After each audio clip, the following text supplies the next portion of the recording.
Assalamualaikum warahmatullahi wabarakatuh. Baiklah, langsung saja saya akan membahas tentang definisi karya ilmiah dan jenis-jenis karya ilmiah. Yang pertama, apa itu karya ilmiah? Karya ilmiah adalah karya tulis yang dibuat untuk memecahkan suatu masalah dengan berdasarkan landasan dan teori-teori ilmiah. Yang kedua, apa saja jenis-jenis karya ilmiah? Jenis-jenis karya ilmiah terdiri dari makalah, artikel, skripsi, tesis, disertasi, dan work paper atau kertas kerja. Baiklah, mari kita bahas satu persatu apa itu makalah, skripsi, dan lainnya. Yang pertama ada makalah. Makalah adalah karya ilmiah yang menyajikan sebuah masalah yang dimana penyelesaiannya mengandalkan berbagai macam data yang ada di lapangan. Karya ilmiah ini biasanya bersifat objektif dan empiris. Yang kedua ada artikel. Artikel adalah karya tulis yang isinya berupa opini tentang masalah yang sifatnya aktual dan memiliki tujuan untuk menghibur, memberitahu, dan meyakinkan para si pembaca. Yang ketiga ada skripsi. Skripsi adalah karya tulis ilmiah yang dibuat oleh mahasiswa untuk mendapatkan gelar sarjana atau menyelesaikan jenjang studi S1. Yang keempat ada tesis. Tesis adalah karya tulis ilmiah yang juga dibuat oleh mahasiswa untuk menyelesaikan jenjang prodi S2. Biasanya tesis lebih bersifat mendalam daripada skripsi. Dan yang keenam ada disertasi. Disertasi juga sama halnya dengan skripsi dan tesis, namun disertasi dibuat oleh mahasiswa yang akan menyelesaikan prodi S3 dan mendapatkan gelar doktor. Yang keenam ada work paper atau kertas kerja. Pada dasarnya, kertas kerja atau work paper sama dengan makalah, namun dibuat dengan analisis yang lebih mendalam dan tajam. Biasanya ditampilkan pada saat lokakarya atau seminar. Baiklah, selanjutnya kita akan membahas tentang karya semi ilmiah. Karya semi ilmiah adalah suatu penulisan yang di dalamnya menyajikan sebuah fakta dan fiksi dalam suatu tulisan. Jenis-jenis dari karya semi ilmiah ada 4. Yang pertama ada editorial, yang kedua ada feature, yang ketiga ada resensi, dan keempat ada opini. Mari kita bahas satu persatu. Yang pertama ada editorial. Editorial adalah salah satu rubrik khusus yang di dalamnya terdapat tanggapan dari pihak media terhadap isu yang beredar di masyarakat. Yang kedua ada feature. Feature adalah karangan semi ilmiah yang ditulis dengan gaya bahasa yang khas dan bersifat subjektif. Yang ketiga ada resensi. Resensi adalah ulasan yang bersifat menyeluruh terhadap buku, film, album musik, yang semuanya diulas mulai dari kelebihan dan kekurangannya. Yang keempat ada opini. Opini adalah karangan yang berisi pendapat seseorang terhadap isu atau peristiwa yang ada di masyarakat yang diperkuat dengan data dan fakta. Selanjutnya ada karya non-ilmiah. Karya non-ilmiah adalah salah satu tulisan yang menyajikan pengalaman dan kehidupan sehari-hari si penulisnya yang bersifat subjektif. Apa saja jenis-jenis karya non-ilmiah tersebut? Di antaranya ada dongeng, drama, cerpen, dan novel. Mari kita bahas satu persatu. Yang pertama ada dongeng. Dongeng adalah suatu cerita fiktif yang tidak benar terjadi dan tidak benar adanya. Dongeng termasuk jenis prosa lama. Yang kedua ada cerpen. Cerpen adalah salah satu jenis prosa baru yang merupakan menceritakan sebuah peristiwa yang tidak lebih dari 10.000 kata. Dan yang ketiga ada drama. Drama adalah sebuah kisah yang diceritakan melalui peran atau acting yang biasanya ditampilkan untuk teater. Dan yang keempat ada novel. Novel adalah suatu prosa baru yang menceritakan kisah panjang suatu peristiwa atau suatu kisah. Assalamualaikum warahmatullahi wabarakatuh. Perkenalkan, nama saya Rida Ramadhalifa. Saya akan menjelaskan tugas karya ilmiah yang berjudul Membudayakan Sanitasi di Lingkungan DKI Jakarta. Bab 1, Pendahuluan. Sanitasi merupakan salah satu komponen dari kesehatan masyarakat, yaitu perilaku yang disengaja untuk membudayakan hidup bersih untuk mencegah manusia bersentuhan langsung dengan kotoran dan bahan buangan berbahaya lainnya, dengan harapan dapat menjaga dan meningkatkan kesehatan manusia. Dalam penerapannya di masyarakat, sanitasi meliputi penyediaan air, pengelolaan limbah, pengelolaan sampah, pencegahan dan pengontrolan pencemaran tanah, sanitasi makanan, dan pencemaran udara. Kesehatan lingkungan di Jakarta masih memprihatinkan. Belum optimalnya sanitasi di Jakarta ini ditandai dengan masih tingginya angka kejadian penyakit infeksi dan penyakit menular di masyarakat. Saat pola penyakit negara lain sudah bergeser menjadi penyakit degeneratif, Indonesia masih direpotkan oleh kasus demam berdarah, diare, kusta, serta hepatitis A yang seakan tidak ada habisnya. Tujuan penulisan karya ilmiah ini adalah untuk menjelaskan cara penerapan budaya sanitasi di DKI Jakarta agar dapat memutus mata rantai penyebab masalah gizi dan kesehatan. Rumusan masalah dalam karya ilmiah ini adalah bagaimana cara penerapan budaya sanitasi di lingkungan DKI Jakarta. Metode pengumpulan data. Data yang dikemukakan dalam karya tulis ini diperoleh melalui cara membaca buku sumber yang ada kaitannya dengan membudayakan sanitasi. Sistematika penulisan. Karya tulis disusun dengan tulisan atau urutan sebagai berikut. Bab 1, Pendahuluan. Menjelaskan latar belakang, tujuan, perumusan masalah, metode pengumpulan data, dan sistematika penulisan. Bab 2, Pembahasan. Mengemukakan pembahasan masalah bersumber pada data yang diperoleh dari berbagai sumber yang ada. Bab 3, Penutup. Memuat simpulan dan saran. Bab 2, Pembahasan. Penyebab masalah kesehatan di lingkungan DKI Jakarta.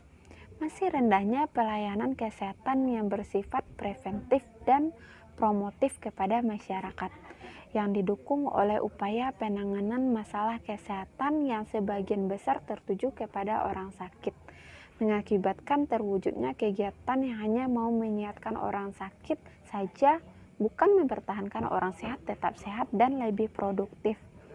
Upaya untuk menyehatkan masyarakat di lingkungan DKI Jakarta. Salah satu upaya untuk menyehatkan masyarakat dan memasyarakatkan kesehatan adalah meningkatkan budaya sanitasi yang didasarkan pada hidup bersih dan mencegah manusia bersentuhan langsung dengan bahan buangan yang berbahaya. Upaya yang paling utama adalah memberikan pengetahuan kepada masyarakat tentang pentingnya menerapkan budaya sanitasi guna terciptanya keluarga yang sadar akan kehidupan yang bersih untuk mencapai derajat kesehatan masyarakat yang optimal. Penerapan budaya sanitasi di lingkungan DKI Jakarta. Saat ini penting bagi kita untuk menerapkannya, karena masalah kebersihan dan kesehatan adalah masalah terpenting yang harus kita pecahkan, dan salah satunya dan yang paling utama adalah dengan cara hidup bersih dan mencegah manusia bersentuhan langsung dengan kotoran dan bahan buangan berbahaya lainnya. Cara penerapan budaya sanitasi di lingkungan DKI Jakarta. Dalam mencapai keadaan kesehatan yang diharapkan, upaya preventif sangat dibutuhkan. Upaya preventif diantaranya menjaga kesehatan lingkungan dalam bentuk perilaku hidup bersih dan sehat. Selanjutnya yaitu terakhir bab 3, penutup.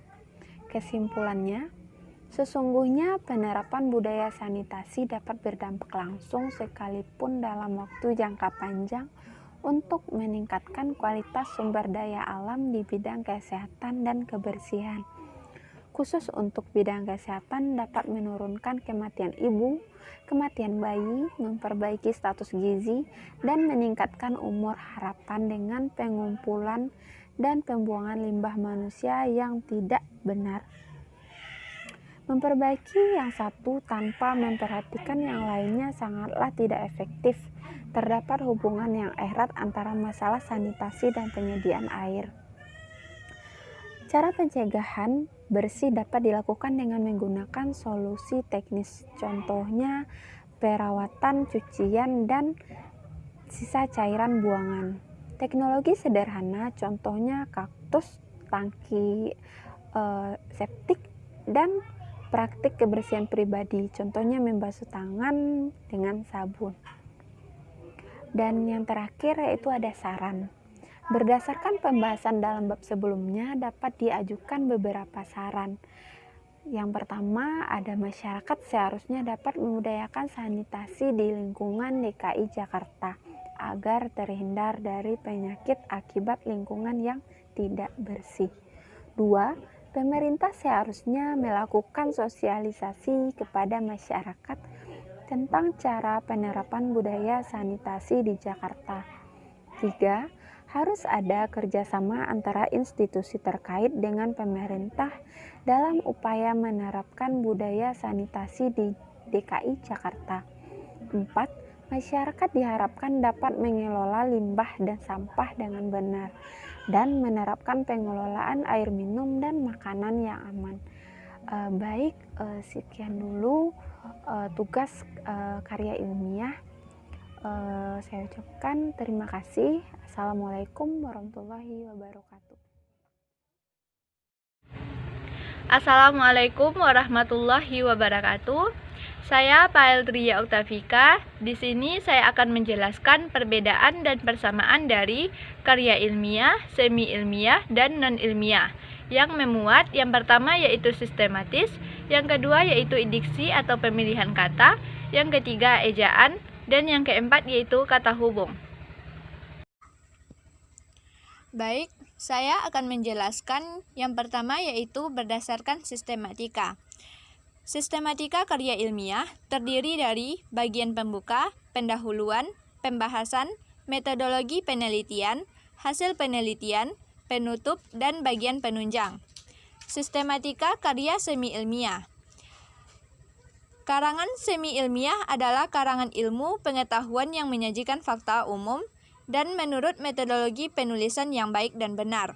Ditulis dengan bahasa konkret, gaya bahasanya formal, kata-katanya teknis, dan didukung dengan fakta umum yang dapat dibuktikan benar atau tidaknya atau sebuah penulisan yang menyajikan fakta dan fiksi dalam satu tulisan dan penulisannya pun tidak semi-formal, tetapi tidak sepenuhnya mengikuti metode ilmiah yang sintetis analitis. Sistematis karya non-ilmiah. Karya non-ilmiah sangat bervariasi, topik dan cara penyajiannya, tetapi isinya tidak didukung fakta umum. Karya non-ilmiah ditulis berdasarkan fakta pribadi dan umumnya bersifat subjektif. Bahasanya bisa konkret atau abstrak. Gaya bahasanya non-formal dan populer, walaupun kadang-kadang juga formal dan teknis. Yang kedua yaitu berdasarkan diksi atau pilihan kata. Diksi atau pilihan kata dari karya ilmiah yaitu memilih kata-kata yang tepat dan sesuai yang digunakan seorang penulis sesuai dengan jenis karangan, tema karangan yang mau ditemukan.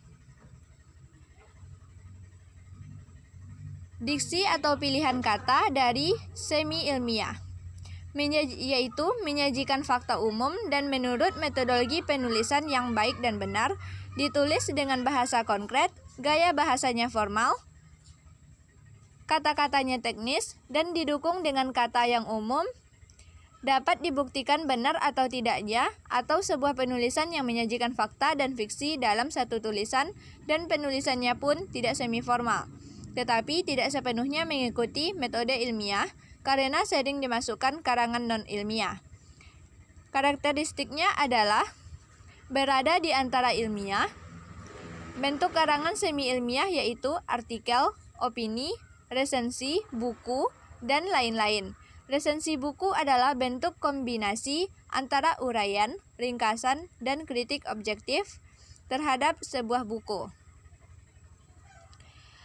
Diksi atau pilihan kata dari karya non-ilmiah, yaitu ditulis berdasarkan fakta pribadi, fakta yang disimpulkan subjektif, gaya bahasa konotatif dan populer, tidak memuat hipotesis, penyajian dibarengi dengan sejarah, bersifat imajinatif, situasi didramatisir, bersifat persuasif, dan tanpa dukungan bukti.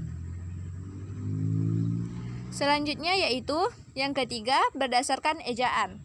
Ejaan dalam karya ilmiah, yaitu dalam penulisan karya ilmiah menggunakan bahasa Indonesia yang baik dan benar sesuai dengan ejaan yang disempurnakan atau EYD.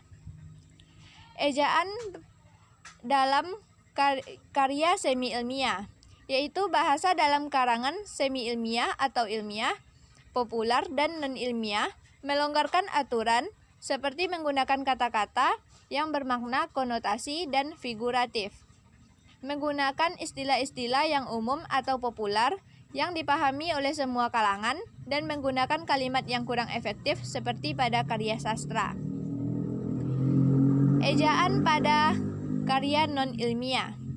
Karya non-ilmiah melonggarkan aturan seperti menggunakan kata-kata yang bermakna konotatif dan figuratif, menggunakan istilah-istilah yang umum atau populer yang dipahami oleh semua kalangan, dan menggunakan kalimat yang kurang efektif seperti pada karya sastra.